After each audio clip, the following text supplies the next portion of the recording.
Hello and welcome to the Days of Learning podcast. My name is David Nelson, and it is a joy to be here with my colleague and friend, Miss Yvonne, excuse me, not Miss, Dr. Yvonne Greer. This is our first show, Dr. Greer, where I can say, Dr. Greer, DrPH, it's a joy to have you here on the Days of Learning podcast to talk about the Lifecourse initiative. Well, thank you so much. And I am just so happy to be back again and having a new season and demonstrating my recipes and, just having this time to talk about health, wellness, longevity. And one of the goals that I had starting at around 12, I told my mom, I said, I don't know what I want to be, but whatever I want to be, I want to help people to live long and healthy lives. And so here I am and feel like I've been on this mission for my whole life almost. Yeah, we've had opportunities for you to engage. I love that you've had your mom on the show, and I think that, and you have some early experiences with your grandmother being a major influence in your life. But let's talk a little bit before we start about this idea of what we mean by the Lifecourse initiative and how health is important, not only for starting out, but for living that long and healthy life, regardless of your status. Yes, when I first started at the health department and I went to this course, and this course talked about breastfeeding. And it talked about the idea that at birth, humans are the most immature people at birth, and that it takes them a whole year to walk, wherein horses and cows and giraffes and everybody is just getting on their feet in a few hours to no more than a day. And I started looking at that whole issue of nourishing the body and the idea that, they'd have what they call fetal origin theories, wherein at very start of life, they're seeing that could be the origin of chronic diseases. So that was so interesting to me, the idea that they can trace different things in utero all the way back to having higher risk for heart disease and diabetes and different things like that. And so I've been intrigued about the Lifecourse initiative. And in the dietary guidelines for Americans, they have embraced the Lifecourse theory too, saying that your what you feed in childhood and at birth is going to set the stage for how healthy you are in later life. And so the idea that you should be eating one diet for a person that has a chronic disease and another diet for the rest of the family is really from the very beginning, you're setting the stage. They call it your health capital.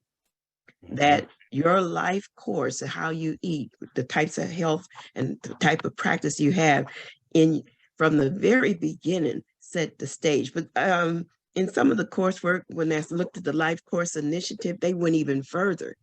They even said that you can trace some of your health back to your maternal grandmother, and that the health of that newborn is influenced not just by the mother, but how she was nurtured in the womb by the grandmother that came before.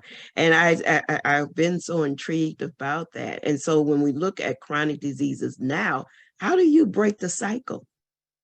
How do you break the cycle of chronic disease, or having that foundation and environment that breeds continuous chronic disease from generation to generation to generation?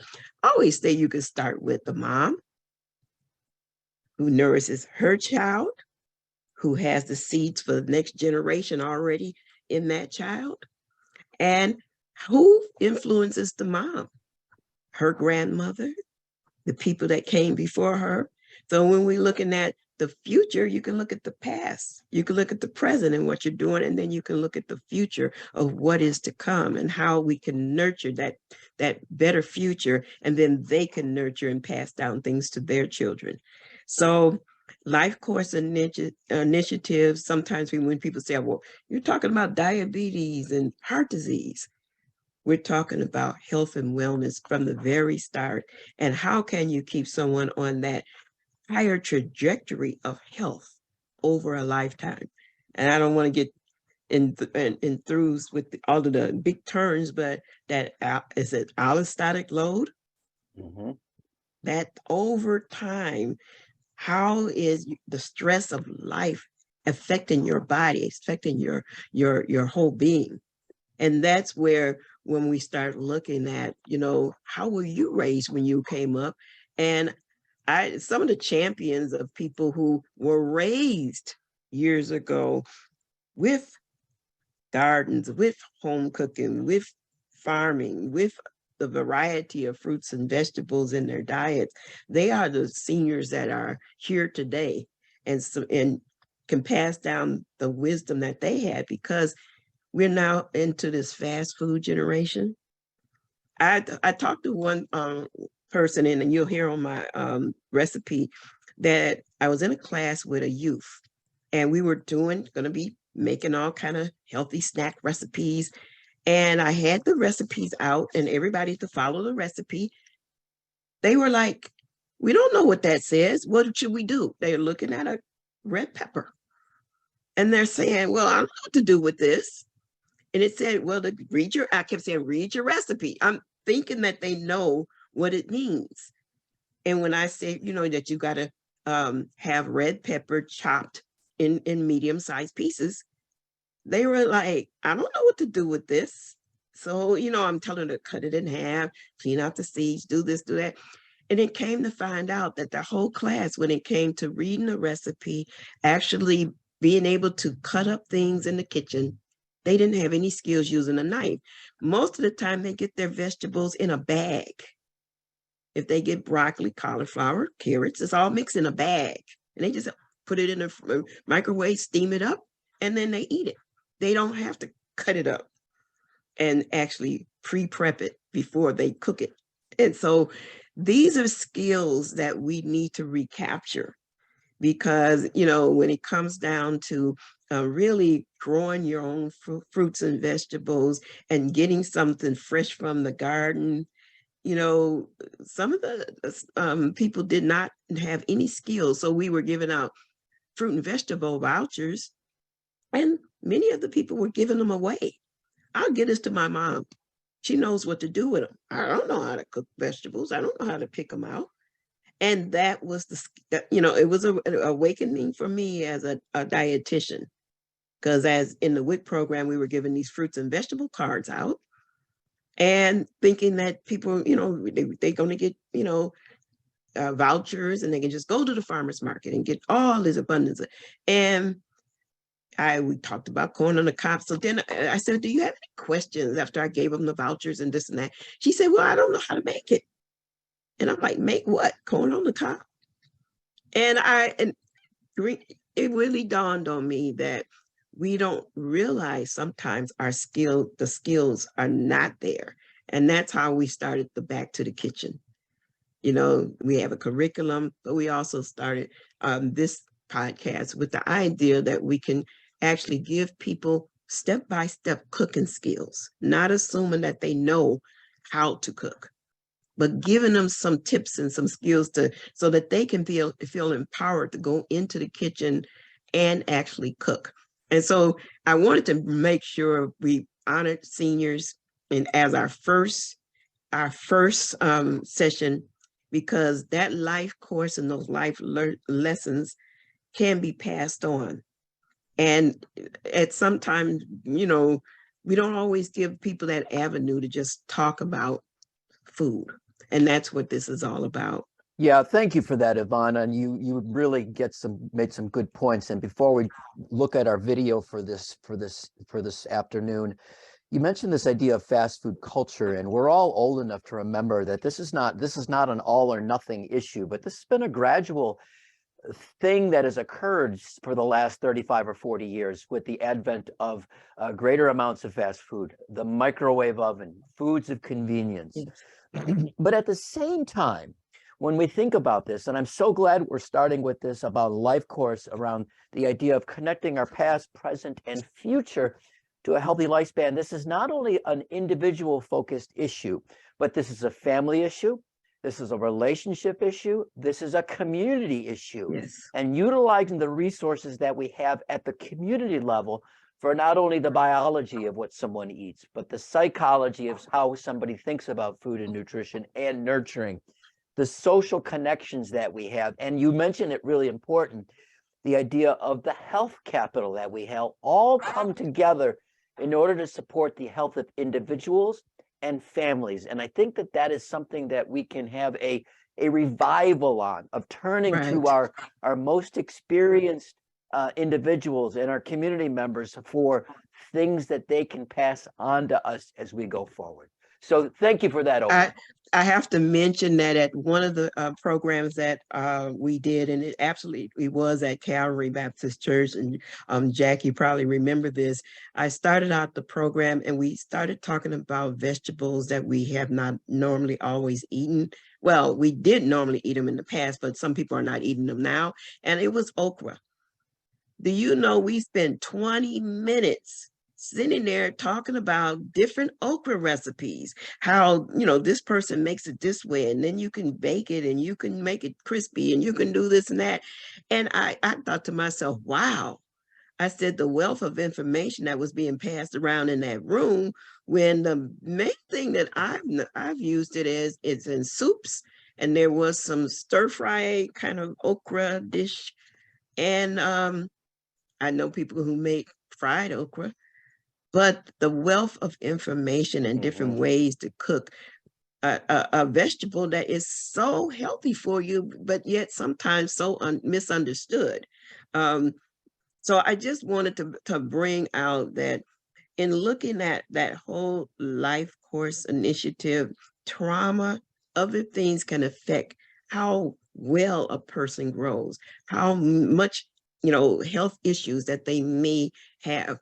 And we have some young people who are losing their life at an early age, anywhere in their 30s and 40s, because of life choices and the types of foods that they are accustomed to. Many times it's things that they are already exposed to as they grew up. I remember this one lady told me, oh, my baby's 6 months old and she already knows how to drink out of a straw. And it was like, should she be drinking out of a straw at 6 months? But it's what they've been exposed to, you know, the idea of passing by McDonald's and a child perks up because you could smell it before you even get there. It's not an accident. Those are the type of things that we want to change the culture of health back to the healthier side of food. And there is initiatives for doing that, but the cooking skills have to be passed back to the community. It's starting to happen. I think COVID was an awakening also, because people were getting a lot of food boxes that had a lot of fresh fruits and vegetables. And they were like, how do you cook this? So cooking became even more popular, cooking shows and learning how to cook different things. I'm not sure if that's translating into people actually doing the cooking. But the shows became very popular. It's a movement, and we know that movements take time. But let's get on with this today, because our theme today is senior healthy living through eating the rainbow of vegetables. And we're going to talk about that with our guests. But Yvonne, what's our question of the day? Our question of today is, what colored vegetables make up your rainbow? And I also wanted to add, and how many different colored vegetables do you eat? All right. I actually did a little assessment of myself between my fruits and vegetables. So about, 10 or 12 of them are fruits and are fruits. I came up with 40 different types, and each color had anywhere from 6 to a high of 14. In the greens, I had 14 greens. In the blue, I only had 1, because I don't blues and purples. It's not that many. But yes, I said after a while, you really can start expanding. If you only have a few, there is so many that you can choose from.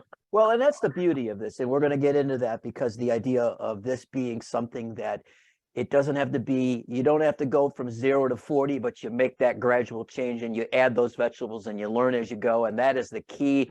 And you can do it as it could be nutritious, delicious, and it doesn't have to cost you, it doesn't have to cost more than how you normally eat. So we're going to get into that. But so let's go. Kelsey, can you run the video? Because our first video, let's run it. Hello and welcome back to the kitchen, season 3. I'm Dr. Yvonne Greer, registered dietitian and owner of Why Eat Right, nutritional consultant and healthy living coach. This program is being brought to you by MCOP, the Milwaukee County Organizations Promoting Prevention, and the Medical College of Wisconsin, in partnership with the State of Wisconsin Chronic Disease Prevention Program, with funding through the CDC 1815 grant. Today we are going to be looking at the health benefits of eating a rainbow of vegetables. So let's get started.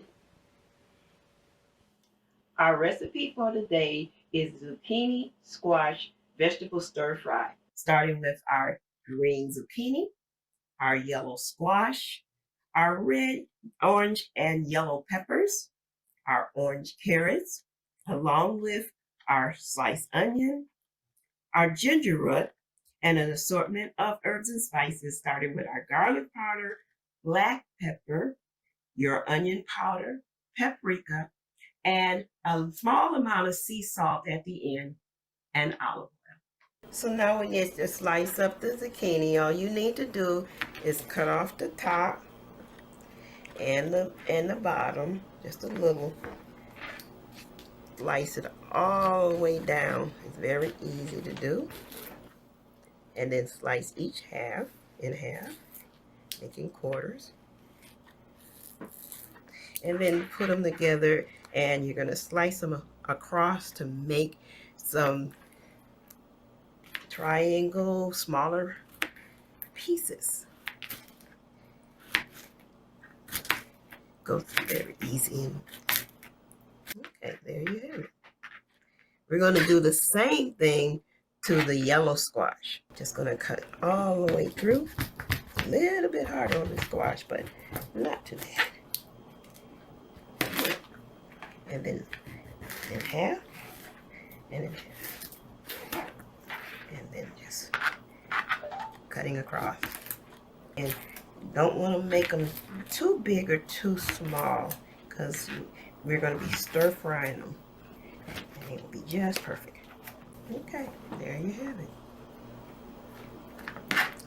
Now all we do is add those two, some that's already cut up, and we have it made. You want to keep them separate so that you add them at the right time.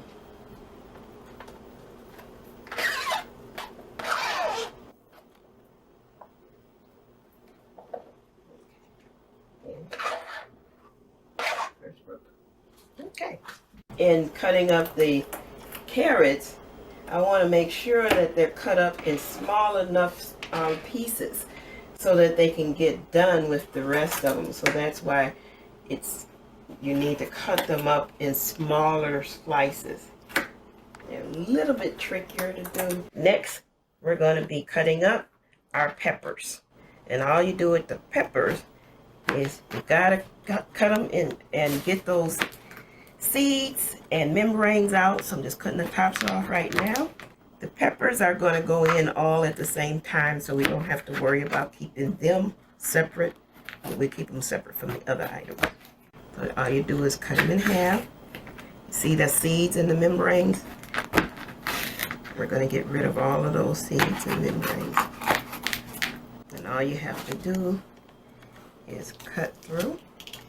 And I'm showing this because we had a young lady at one of our programs who never saw the inside of a pepper. So that's why I want people to see the seeds. Our seasoned people probably have seen them a million times, but some of our younger new cooks may not have. Because all you have to do is get rid of the seeds and then turn it over and then you just make slices.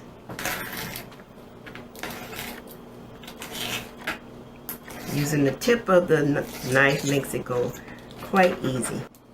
These smaller peppers don't have as much seeds and membranes as the others, so that's why I use them. Sometimes they're a little, if you leave those in there, they're a little stringy, so that's why you want to get those out. For some of you who don't know, now I'll just bring this into the play. I'm using a paring knife. It's a nice little small knife that's good for cutting, slicing, and dicing. And everybody should have at least 1 or 2 good sharp paring knives.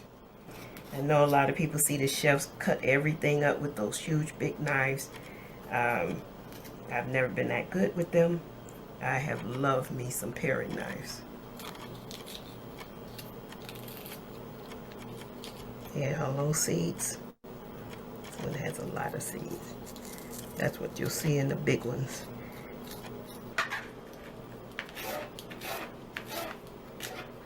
Okay, you got it.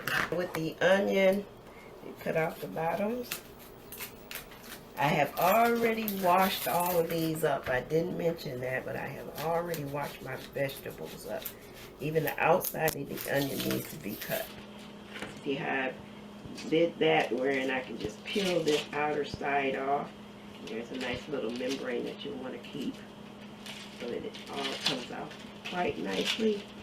How you keep this from getting into your eyes, your hands, and your knife need to be ice cold.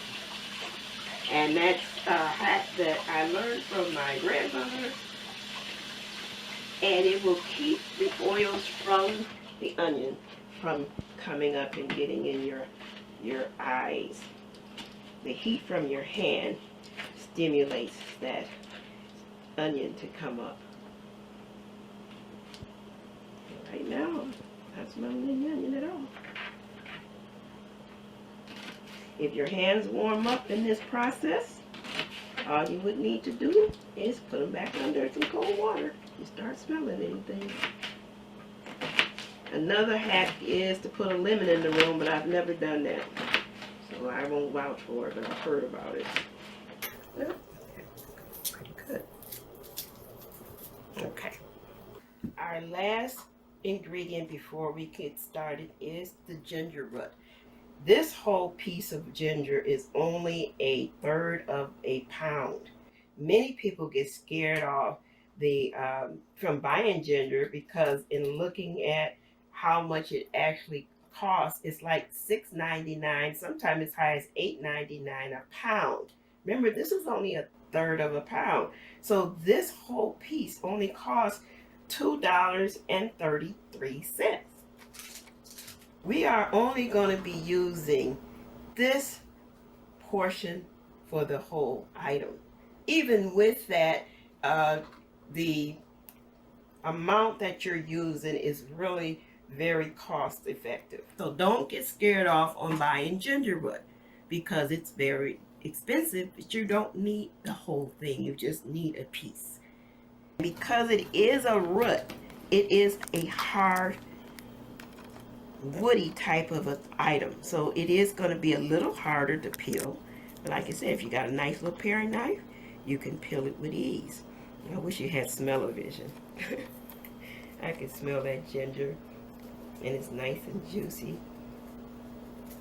So this ginger is what you use in Chinese food, but stir fries, oh my God, it comes out so good. I'm gonna dice it. We're trying to get them as small as we can. Go across.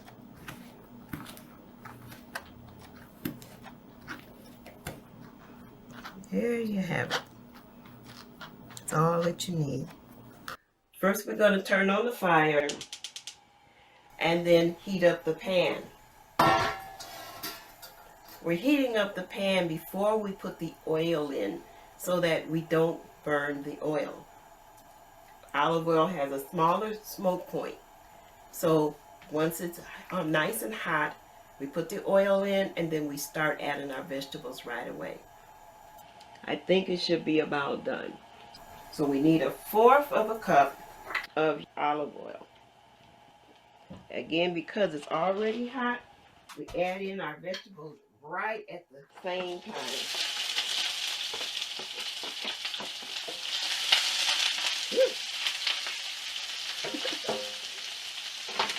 And I'm going to turn this down just a little. It is stir fry, so it should be on a high heat. Again, because it's already hot, we'll add in the ginger right at this point.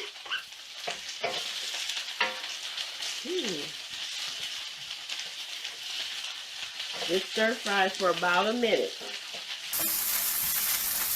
What we want to do at this stage, just to blend all of the flavors, I'll add in 1/2 teaspoon of your garlic.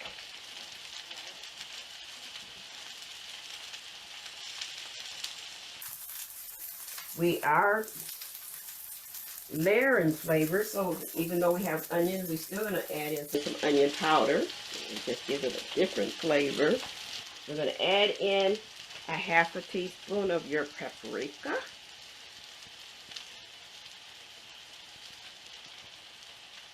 I originally said to add in 1/2 teaspoon of your pepper, but I'm thinking, unless you like a lot of pepper, this doesn't have a 1/4 measure, so just remember 1/4 might be better, 1/4 of a teaspoon. So when you add, see you have enough pepper, you don't have to dump the rest of it in there. So now we're going to add in our carrots. And you keep adding them in and melding those flavors around.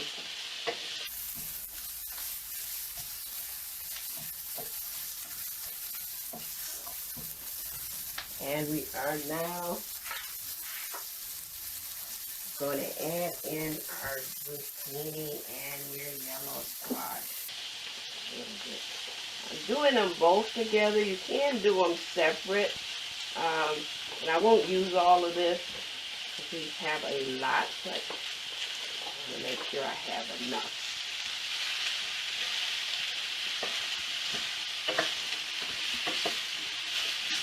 Stir fries go very fast. I will be adding in a little bit of water towards the end. Turn this down just a teeny bit. Try to get that out the way. It's okay that it caramelizes at the bottom. That's perfectly okay. Some of that is your seasoning. I'm letting this cook a little longer to make sure that the squash is done. We had a lot of squash. Now we're ready for the peppers. All in at one time.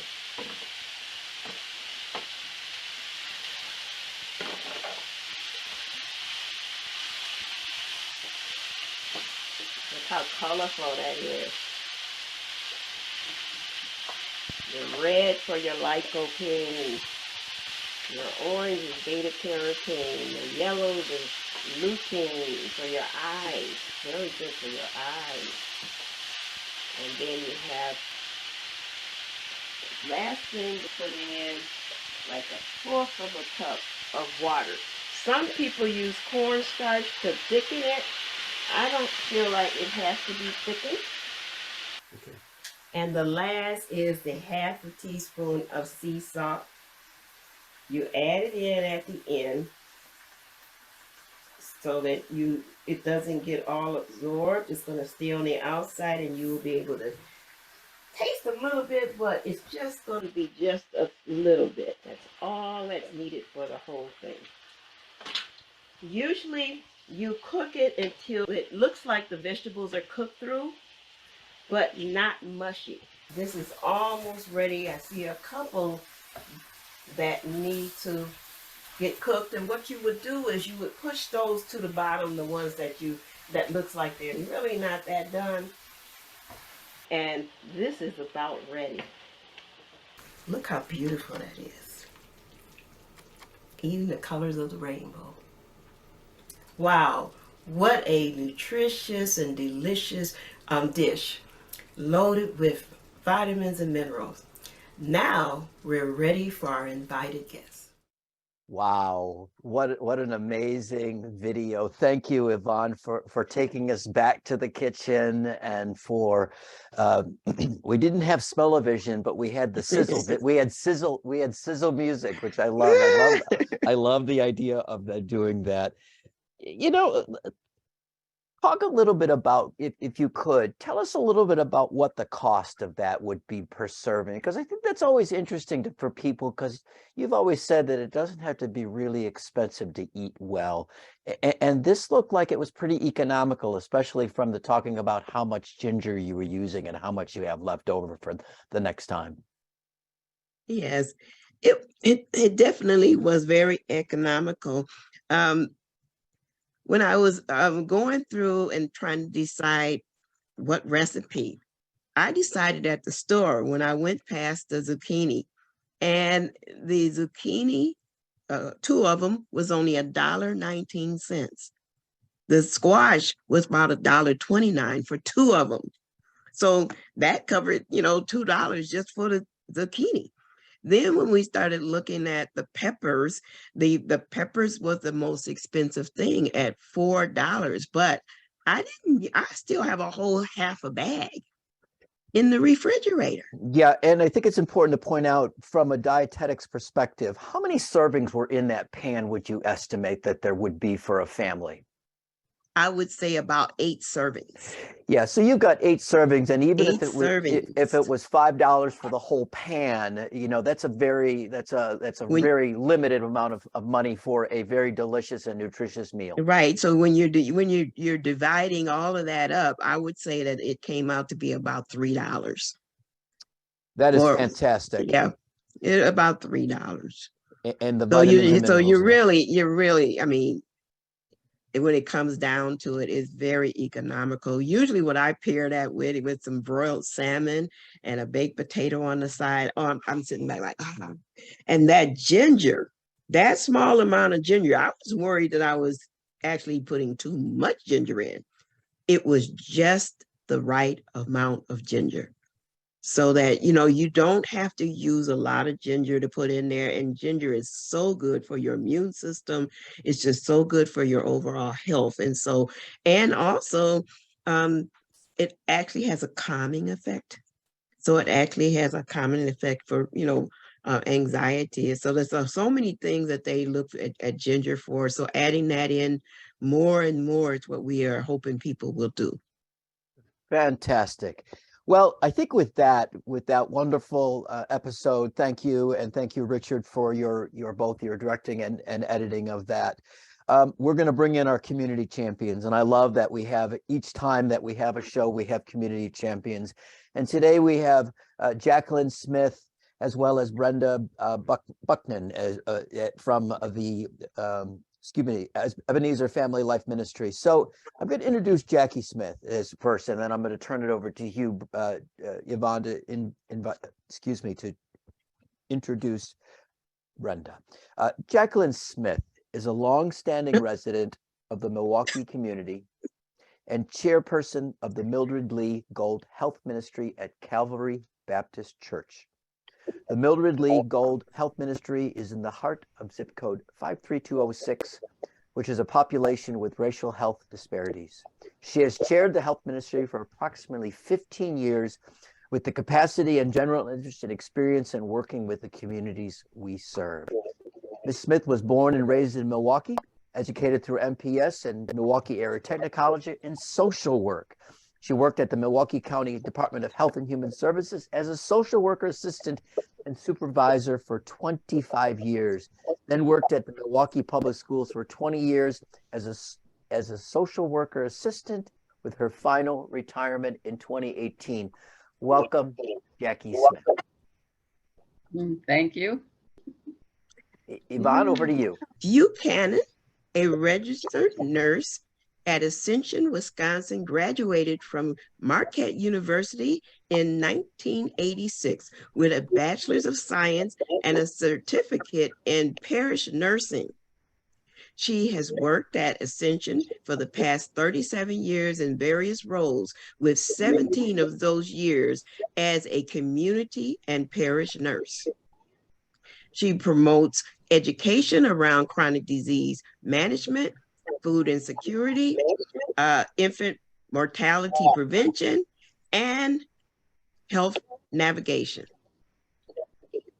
Of significance, Buchanan works with Meta House of Milwaukee, supporting women with substance abuse and the health problems that result from the abuse. She has served as the parish nurse for 3 Holy Women in Milwaukee, a collaboration of parishes on the east side, River West, and downtown Milwaukee neighborhoods.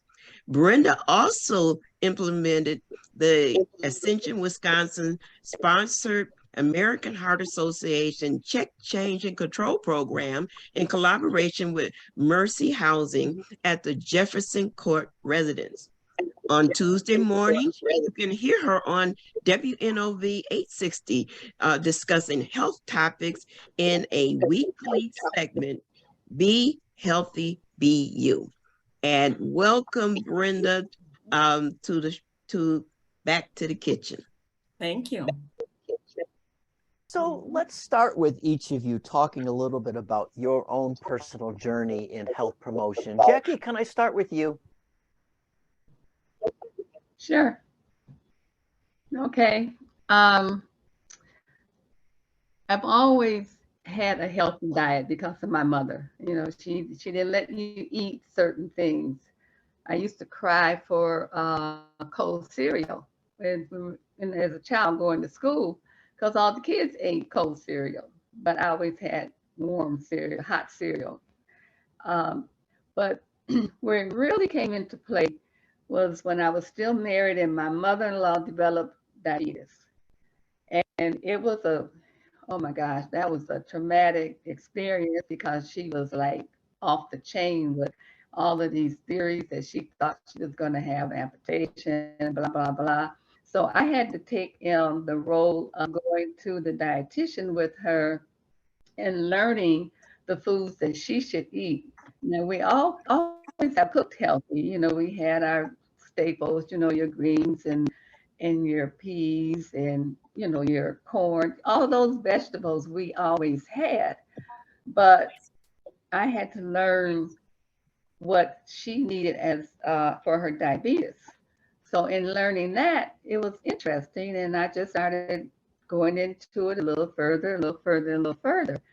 And then her son, my ex-husband, also developed diabetes. So then there was another challenge with him. So I had, and as I was working, I was working at the time at the welfare system, and we had every excuse to find to have luncheon. So, you know, we never didn't eat the things, but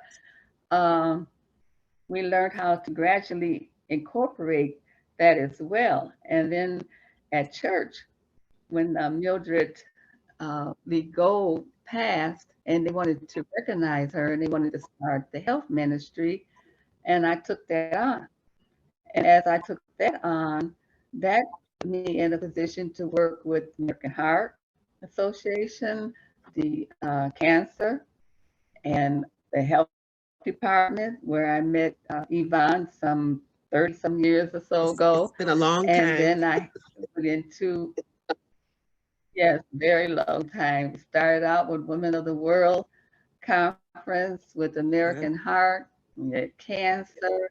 We just evolved into all the different agencies. And doing that meant that you had to learn more and more each time about health, not only healthy initiatives, but also the healthy foods. So it got to be where you exchanged recipes and you just talked about what to eat and what not to eat and what was going to keep you healthy and keep you young. I can say young, and I just turned 81, but I still think I'm young. But it was a challenge and an interest, and I think that interest is still going on because I'm still looking for other programs to put in place where we can talk to our seniors about their health. I participate with the Silver Sneakers exercise, and we have little sessions during the class talking about health, um, serving portions, reading labels, so all of that is an ongoing venture for me.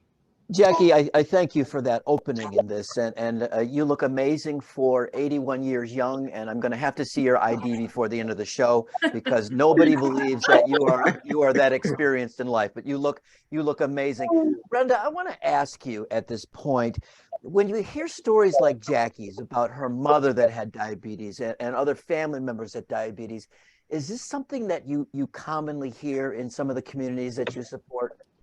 Yeah, I do. And sadly, so many of them think that, my mother had it, my grandma had it, that it's just automatic that they have it. And when they get it, they're sort of apathetic about it. Well, it runs in my family, not understanding the power of their lifestyle choices, most importantly, what they put into their body. And so I, like Jackie, was raised on a farm. I had breakfast, lunch, dinner. My mother cooked everything.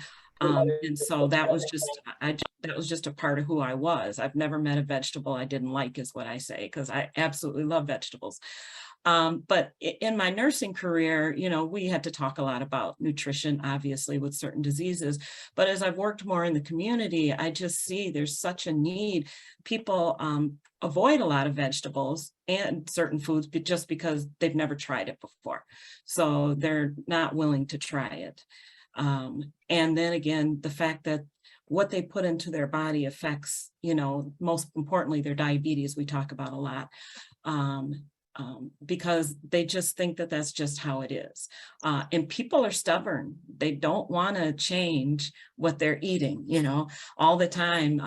They're, I'm going to eat what I want to eat. Well, that's good. But then you're here at a class to learn how to, control your diabetes. And a part of that is nutrition. So Brenda, could you give that example that we talked about a young man who was able to get his hemoglobin A1Cs down, but most of it was after he changed his diet? Yeah, we had a young man that actually heard us on the radio. We run a community-based diabetic program, mostly for African Americans, but anybody can be it, just because we have so much trouble with African Americans in the community controlling their A1Cs. And so this gentleman heard us on the radio. He called and said, could I be a part of that class? We said, sure, come on down. And he was very thin, skin was very dry, agitated all the time, and just was a little difficult to manage at first in the class. But when his A1C came back, it was 17.6, which is extremely high. Extremely. We looked at what medications he was taking. We worked with his doctor, adjusted those meds.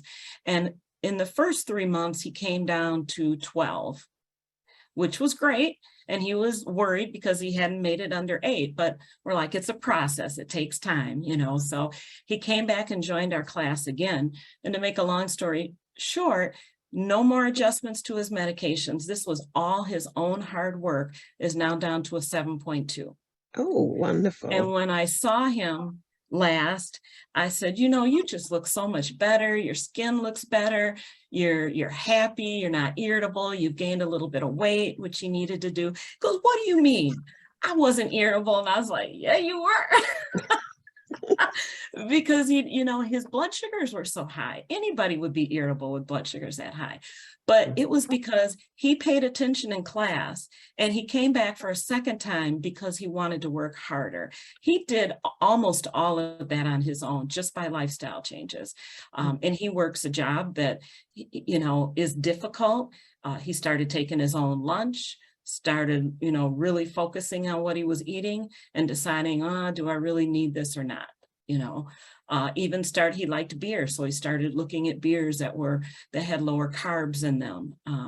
And so he was one of our, you know, huge success stories, because he came from a long way and was willing to put the work in. I really resonated with that account, because I had something similar with a guy who said his blood sugars never come down under 180. That's normal for him. And I said, well, that's still high. That's not normal, you know. And so as he went through the classes, as he started incorporating, just like you said, the lifestyle changes that he wanted to make, he incorporated.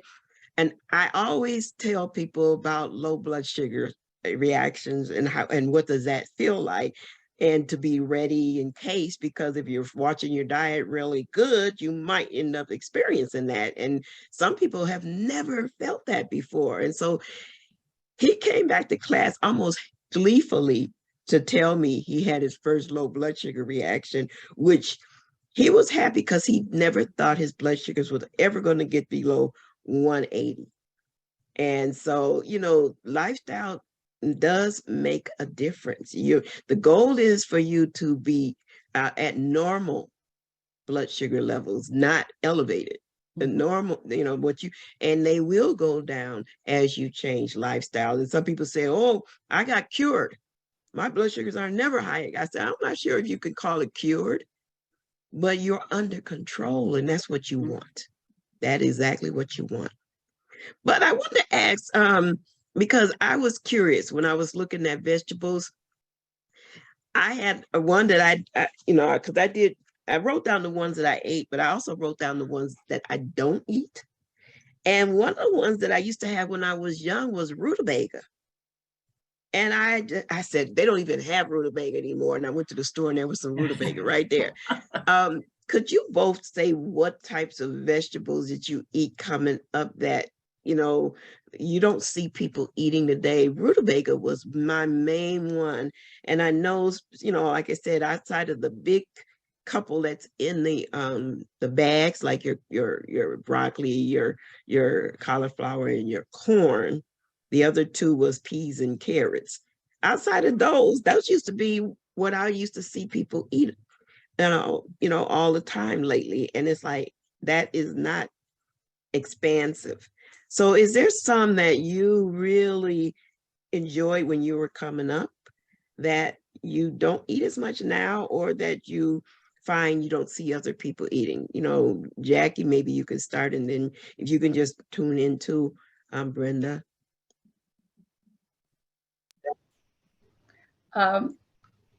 You mentioned rutabaga. I used to eat that. Don't eat it hardly at all now, because like you say, you don't find it, and I don't incorporate it into any of my meals. I used to like to mix turnip bottom with the rutabaga. But that was always real good to me, and I don't really eat that anymore. And I think I just got away from eating certain you know, vegetables that I did eat when I was coming up, because I cook just about I cook every Sunday, but I sometimes even during the week, but I'm cooking for myself, so I don't incorporate some things that I used to eat now. But I know you can. Sweet potatoes. I know you can a lot, though. Oh, yeah. I do. I can, and I freeze a lot because I have a garden, and I love being outside working in the garden. And green beans. Oh, I love green beans and broccoli. So I love vegetables. And it's like you don't have a meal if you don't have a vegetable with it. What about you, Brenda? You know, when you brought up okra, that was a perfect one, because I absolutely love okra. Just about any way you make it, I'll eat it. And a couple weeks ago in one of my groups with young women, I had them go around and tell me their favorite vegetable. And because I love vegetables so much, I try to get everybody to eat more vegetables.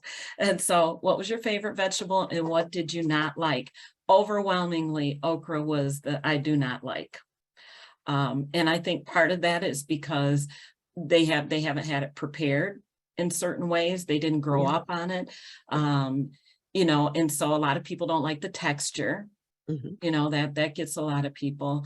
But there's not, I can't really think of a vegetable I had in my childhood that I no longer eat. If I see it, I'll incorporate it. You know, I'll find a way to incorporate it into a dish, just because there's, like I said, there's not a vegetable I don't like. So, but I do find a lot of people, especially young people, don't eat a lot of vegetables.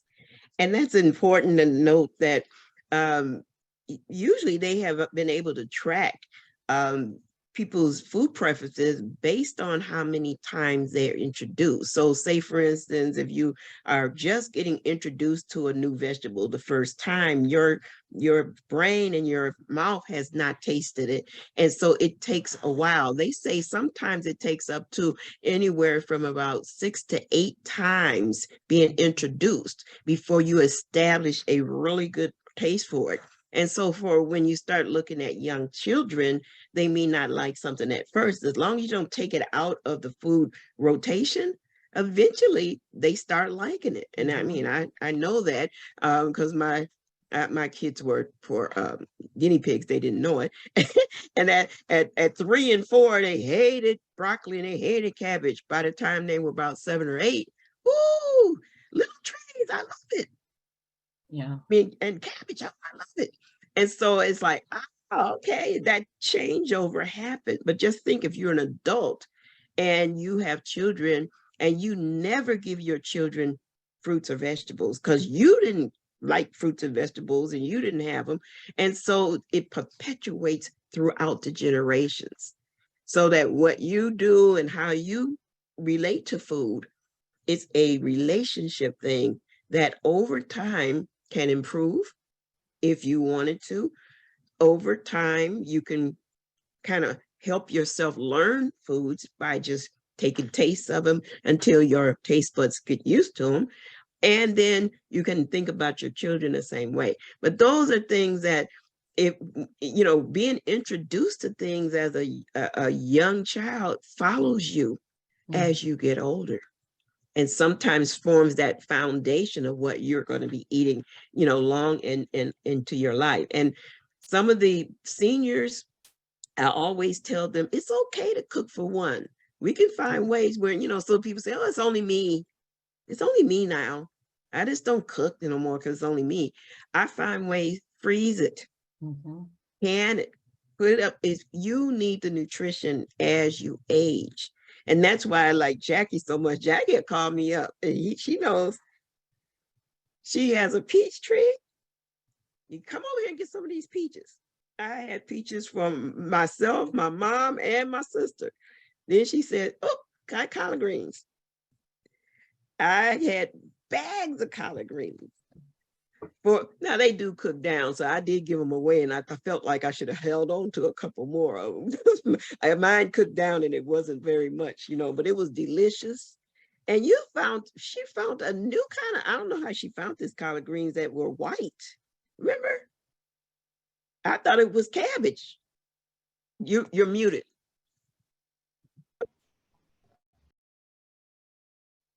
Right, and it had a head on it. Remember, it grew up and it had a head, that cabbage head. That was unusual. Those are good. Yeah, because I thought it, for some reason I thought it was cabbage, and then when I cooked it up, it tastes like collard greens. I said, wait, these are real collard greens. So yeah, that idea of getting in and getting back used to cooking and cooking fresh fruits and vegetables. I always say cooking fruits because sometimes I do saute fruits too. But those vegetables, getting those deep oranges, keep getting those deep greens, they're finding out those, what they call phytochemicals, are active in your body. And you are talking about staying young. Lycopene, that's why I love me some lycopene. They say that lycopene not just prevents damage to tissue, but it repairs tissues. So as you're eating your deep oranges, your deep greens, your beta carotene, some of them are actually repairing your tissues. So you're actually looking younger as you age. So when you talked about how the guy had looked so much better, some of those nutrients are Mhm. actually feeding your skin and feeding your body. Jackie, can you May tell I us, ask you? I'm sorry. Jackie, I want to ask a question around the health ministry and how fruits and vegetables plays a role in your health ministry, because I think it's fabulous that we're using faith organizations to spread the word around fruits and vegetables. But how does it fit together, and how do you preach that, if you will, to the community?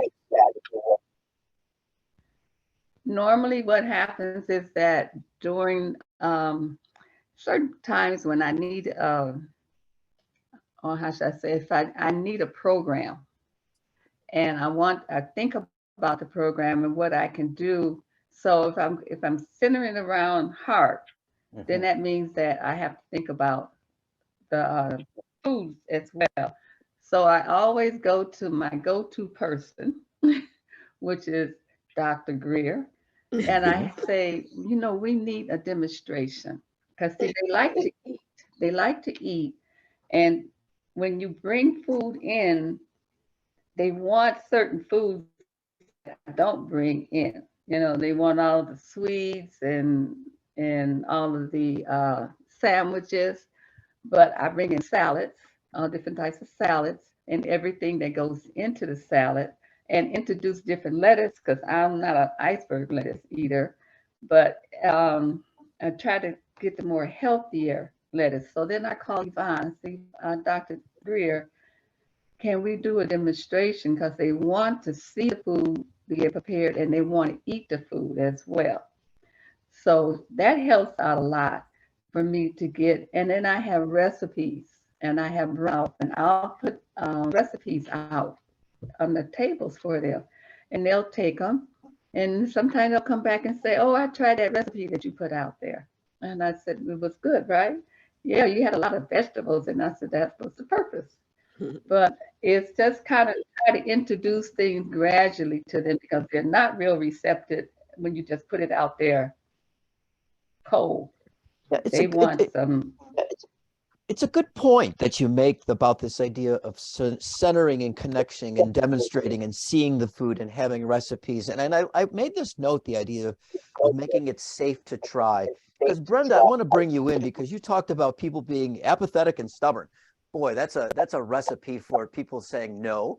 But what is resonating with what Jackie is saying around this idea of centering the food around demonstration? Can you speak into that with your classes and how that works together? Yeah, both at the food pantry and in our classes, we do prepare meals so that they can taste different things or look at making things in a new way, so that maybe it isn't as high in fat. And, when I grew up, all of our vegetables had meat in them. And so that was an added fat to it. So learning how to make things tasty without adding the fat in it. And in our food pantry, we get lots of foods in that are foods they've never tried. When Yvonne brought up the red pepper, we were making a recipe with red pepper, and they were asking questions about it.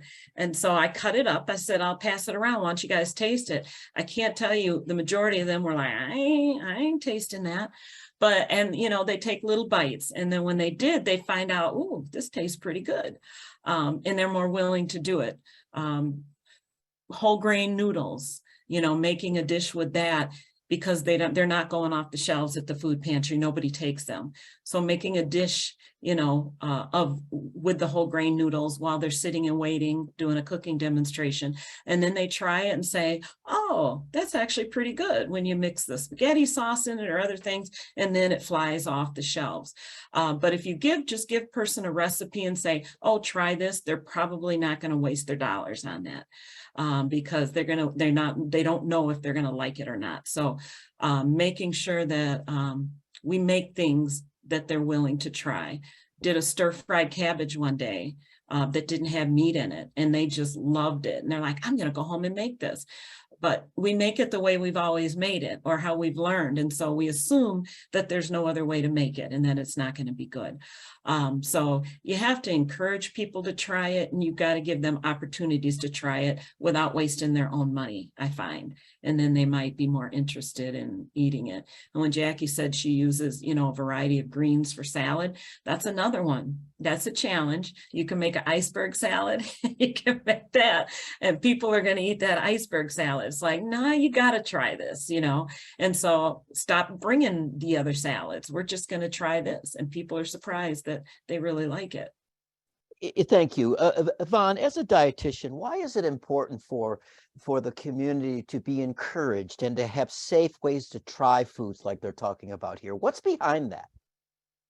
Well, you can really look at many different things, especially when you're looking at African Americans as far as historical perspectives, is that we cooked and learned what foods are through the oral tradition, because we weren't even allowed to read or write. And so what was passed down through the family is what you learned how to eat. And so given a recipe may not transfer into people using that recipe, because that's not the way many African Americans learn to cook or learn to enjoy food. It's usually through the experience of eating and tasting and enjoying and hearing how it was made and seeing how it was made, more so than the idea of examining the words on the page, which some people, they can look at a recipe and say, this sounds like it, and this, they read it and they say, oh,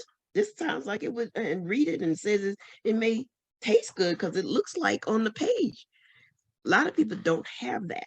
They don't have that. They have not experienced that type of including recipes in that way into their foods. And the tasting of the food makes so much of the impression on how does it supposed to taste? How is this going to be?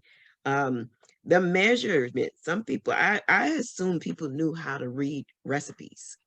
I assume that they knew how, if you said a fourth of a cup of this, a third, some don't have those kind of measuring cups and spoons and different things like that. And so having that idea of how much to put in something by those measures means nothing to some people. They, you give them a recipe, they still feel like they don't know if that recipe is going to come out right. And then the other thing is, are these ingredients that I would have on hand? Because if the recipe becomes too complicated and have things in there that they would never buy and don't even know where to get them, they're not going to make the recipe. So how user-friendly is the recipe itself? All of those things have to be taken in consideration. And they say that people only rotate maybe 1 or 2 new recipes in their foods per year, that they may pick up 1 or 2. But the diet doesn't change that much. And so that tasting and stuff may be the stimulus that actually have someone add that to their recipe lineup. That's fantastic. I want to follow up with both Jackie and Brenda, and I'll start with you, Brenda, since Jackie stepped away. Yvonne mentioned this idea of culture and cultural connections. How important are these cultural connections to supporting good health in the communities that you're a part of? Extremely important. Understanding the culture, understanding what foods they typically eat, what they mean. I guess, for example, if I say you need to increase your veggies, that's great, but I need to ask a little bit further. How do you prepare your veggies? Because they might say, oh, I eat a lot of veggies, but they might have ham hocks in them, neck bones, things like that. You really have to have some knowledge of the people you're working with and what are their normal foods that they eat. They might try different things, but you have to really be creative in taking some of their own recipes and maybe tweaking them a little bit with them so that they can try it and say, oh, that tastes pretty good. I never thought of it making it that way. But a lot of times we just come in, we make these dishes that people are like, well, I'm never even going to eat that. I'm never going to buy that. Understanding where people are coming from. I grew up in a home where my mother cooked every day. And so I learned to cook. I don't cook with recipes. I love creating things because that's how my mom was. So I'm not intimidated by that. But I find that a lot of people, especially some of our younger people, are really intimidated by that. And when Yvonne talked about not even knowing how to prepare food or use a measuring cup, I can't tell you how many people say, "You're giving me a whole chicken? What am I supposed to do with that?" They don't know, have no clue. Or you give them some fresh broccoli. What am I supposed to do with that? You know, I eat frozen broccoli. Right. So knowing too that, you know, in the African-American culture, a lot of our children were in the kitchen with their mothers because they were helping prepare the meal. They weren't just in there, you know, being nosy. That was part of their role, was to be in there and help cook. And so we grew up cooking. But I have to admit, as an adult, and I still struggle with this, is using a recipe. Because that, you know, so when I'm working with the other people, I'm using a recipe because that's not necessarily my comfort zone. So the food pantry is a great place to do some of those things because we work with specific, for the most part, we go by zip code. So we work with specific, you know, cultures for the most part in those areas. And so you got to cook something that they're going to enjoy and that they even think they might enjoy if you're even going to get them to try it. I love that. Oh, Jackie stepped away. So Yvonne, back to you on the next question. It looks like she had a call at the house, so it's no worries. Yeah. What I was also interested in is that in the food pantry, you have these food boxes that are like diabetic related or heart disease related. Could you talk about, you know, just the food boxes that you have at your area? Sure. We have everything we get in, I should say, is going to be heart healthy, diabetic friendly. We used to get things in like donations, like cakes, cookies, pie, and people would go crazy for that. We're like, wait a minute, wait. We don't want that anymore because our goal is to provide people with nutrition, not just food. And so we're very careful about the foods that we actually give out. We have a food prescription program where we do give people like we have two different types. One, the doctors at the hospital or social workers or somebody else may give them a prescription to come to the food pantry. And they'd come to the food pantry and I'd sit and see what their disease is, their illness, and walk through them in the pantry, helping them to choose foods. Of course, they always have their choice, but encouraging them that this is why this might be a better option. Why don't you try this? I always tell people, if you don't like it, you never have to eat it again, but at least give it a try. We also, Yvonne talked about, you know, giving people vouchers to go get fruits and veggies. And we found that out too. We do that, especially during food market time at Fondy Foods. We buy, you know, and we give those to people that we work with. So that they can go pick out vegetables. Now, Fondy is a great one because a lot of the patients that we work with are African American, and they're going to be able to get the veggies at that market that they want. But the young people don't tend to use those vouchers, and so that's more of a struggle. But we, you know what I had, you know what I had to do, because my daughter originally, she's an RN now. She probably don't want me to tell this story, but I'm telling it anyway. When she was probably in her 20s, had her first child, she was on WIC, and she would give her farmers market vouchers to my mother. And I asked her, why are you giving those vouchers away? She said, I don't know what to do with that. Mm-hmm. And I said, what do you mean you don't know what to do with that? You know, I cook vegetables all the time. She didn't know how to pick out vegetables at Fondy's. So I set up a day when I just walked through Fondy's and showed her how to pick out, you know, corn, how to pick out peaches, how to, you know, pick out a cabbage, how to do this and how that. And then she said, what are those? They were the small little purple plums. She didn't know what purple plums were. And I'm thinking, okay, we had purple plum trees and, you know, all kind of fruit trees when we were coming up in Milwaukee. And I had, you know, we had purple plum trees, and she had never seen the little purple plums. And so I contend that some of the younger people, they need to have a field trip to the farmers market and walk through there, because they don't really know how to pick them out and what to do with them. And, you know, And so that was an eye opener for me. And since then, she can make, cook all kind of vegetables and things now. Plus she did another thing. She went over to my mom's house and sat there with a piece of paper and wrote down how you make stuff. So passing those things in, but again, it was an eye opener that some young people, like you said, they don't want to waste their money. Mm-hmm. They like the food when it's cooked by somebody else. They just don't know how to cook. So that's where the back to the kitchen keeps coming back in, is to teach those cooking skills so the kitchen doesn't seem so foreign to people. Mm-hmm. Now, Jackie, you walked away quite a bit as far as when you look at, I know.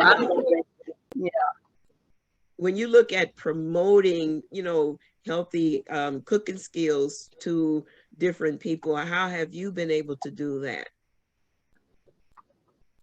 Okay, I have to apologize for walking away. I have a neighbor who went into the hospital and he's been calling me. And I keep telling him I'll call him back. He went into the hospital today, this morning. Oh, okay. He's like a son to me, so I'm sorry for that. But the question you asked me, how do I how do you promote people to start cooking healthy fruits and vegetables when some people are very positive about cooking the vegetables, and then you get some younger people who may not want to embrace cooking fruits and vegetables? Right. I was listening to you about the market, and the vouchers that we got for the market, the $5 vouchers and what have you. I happened to have been at the market, and this young lady, she had all of these vouchers, and she was saying, I don't know what to do with these. I don't know. I said, well, do you cook such? And we were standing by one of the tables, and I don't know if it was the corn or the greens. And I said, have you ever cooked it? No. I said, well, you have to experiment, and sometimes it's going to be a failure, and sometimes it's going to be good. I said, and you have to season it the way to your taste, but not with the salt. So we had the whole conversation. I ended up spending time with her that I didn't really have, going to each stand, telling her what to buy, telling her how she could make certain, and not real hard things, but just little simple things that I felt that she could make if I was tell her how to make it. And I thought about that. I said, they get these vouchers, and like Brenda said, they don't know what to do with them. And then we'll give them away. But they get them because they know that it's free in their sense, in their mind. But they come there and they bewilder and they leave. So at church a lot, because I talk about cooking a lot, and they'll say, well, you always cooking and you always cooking soup. You like soup. How you do this and how you do that? How you find the time? I said, it goes real simple, real quick. All you got to do is get everything ready. And I'll tell them, I said, well, something that you want to know how to make, come to me. I said, I have time and I can write it out for you, and you can call me and we can cook on, I said, cook on the phone. I'm holding the phone, you holding the phone, and we can cook that way, because that's what my son used to do when he was in college. But it's not difficult. You just have to take the time to explain to them that it's not hard. And don't panic. They panic when you give them a vegetable or whatever, and they say, oh, I don't know how to do this. What, like you say, what am I going to do with it? And when you start telling them step by step, then they get a little more comfortable. If they get comfortable with you, then they'll be comfortable with their cooking. Love those advice, and let's continue on that. Brenda, if you had the ability to instruct people on what to do, and we have the question based around seniors, but I think it pertains to anybody. Give us some simple things that people can do to make changes in their lifestyle in order to move towards better health. Well, I think the first thing is kind of taking an inventory of, what kind of foods I eat. Do I move around? Do I exercise? And what does exercise really mean? Because I always tell people you can't do everything at once. If you do, you'll be overwhelmed and then you'll stop. It'll just not be worth it. So once people do that, I'll usually work with them and just say, okay, what do you normally eat? Let's write out what a normal meal would be for you, a breakfast, a lunch, and a dinner. And then we'll look at those foods and talk about them. Look for a low-hanging fruit. What are some things that you could easily change that could make an impact on your health? And just work on that one thing. Work on that one item. If it's you're drinking a lot of sodas, juice, you eat a lot of bread, whatever it is, let's just take that one little thing to start with and work on. And what are some ways that you could get some exercise into your life? Does that just mean when you're preparing food, you're getting a little bit more exercise than if you're ordering food? If you're watching TV, maybe you could get up between commercials, just walk in place, walk through the house, do something. But, you know, small steps is important, whether you're old or young. And it's intimidating, you know, for people. They like what they like. And so just picking that one little thing, and that's how we try to, once you get that mastered, maybe we can go back and look at something else. Well, I like what Yvonne said about sometimes it takes 6 to 8 times for your body to get used to something. Jackie, I got to ask you, because you look wonderful. You are an amazing advocate for health. What are some of your tips that you like to pass on to our audience? Well, basically, eat your vegetables, because like I say, I grew up on vegetables and I love vegetables. And stop going to fast foods. When at the time that I was going through a divorce and had to cook for one person because the kids were in college, it was hard for me. I found myself leaving work, hitting Burger King, getting one of those little junior Whoppers, fries, and drink, and eat it in the car on the way home. That's not good.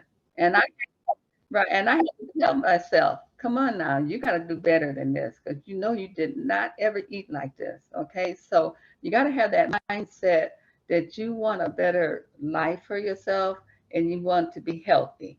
And you don't want all these aches and pains that you're talking about, your stomach hurt or this hurt. Look at yourself and look what you're eating. So, and I would tell some of my clients that. And then when I was working at MPS, I would tell the students the same thing. You got to eat better if you want to live longer, because you're heading into diabetes. I did have a student who had diabetes, and he didn't know what to do. So we had that conversation as to what you need to eat and do your exercises and everything. But I feel that you have to change your whole lifestyle. I love And it. That you are absolutely right. And I can honestly say, even on a Zoom call, if you said, Nelson, eat your vegetables, I would say, yes, ma'am. Yvonne, I'm going to turn it over to you. Go ahead, Jackie. Go ahead. No, I was just going to say, right, I do have that. I don't know what you would say it. I guess I have that. I have that forceful way to say, eat what you need to eat, you know, and eat your vegetables and put down that candy. I would bring little carrot sticks to work and give it to the students and tell them, put that junk away, you know. We had a vending machine. That vending machine, they went out. Do you know they stocked that? What are those things, Brenda, where they put the water over the noodles? Oh yeah, ramen noodles. Ramen noodles. We right. try to avoid those at all costs. Yeah, they put those in the vending machine. And I told the principal, you got to get those out of there. That's nothing but sodium, you know? So yeah, you do a lot of fussing, and I guess they look at me like, okay, this is grandma talking. I guess I better do a little better, at least while I'm in her presence. I love it. Yvonne, let's wrap it up by, first off, I want to say thank you, Brenda, Jackie. You guys were just an amazing testament to being a champion with the community. Yvonne, what are some of the things that your takeaways for today? Well, some of the takeaways have to do with how to promote people to start changing their eating habits. So one of the key was that prepare meals for tasting so that people are aware of how things taste, that you can make things and make food in a different way without adding a whole lot of fat or a whole lot of meat, because many times the vegetables and things are healthy when you are not adding those things. You don't have to always change everything at one time. You can make healthy makeovers of some traditional items. When you want to start at where the person is at, and then help them to make small adjustments in looking at making that, you can start with one thing at a time. Start with one change at a time so they can master it, and make small steps, because you get big rewards with that. You can also start by being available to them and helping them to be comfortable with making changes. As they get comfortable with you, they also will be more comfortable with making healthier choices. You could tell them to eat your vegetables. You could show them how to prepare those vegetables. You can have tasting of those vegetables, but you can tell them how to do better and encourage them to do better. You can give your own testimonials and how you made those changes, and then also help them and walk them through how to make them changes and how important it is for your health and longevity. Because as you make those changes, you will feel and you will look better, and you will even change your disposition, wherein healthy eating will become a healthy lifestyle. That's fantastic. So you guys have touched on so many important considerations today. And I think the takeaway is that we don't have to do this alone. There's some awesome resources out there.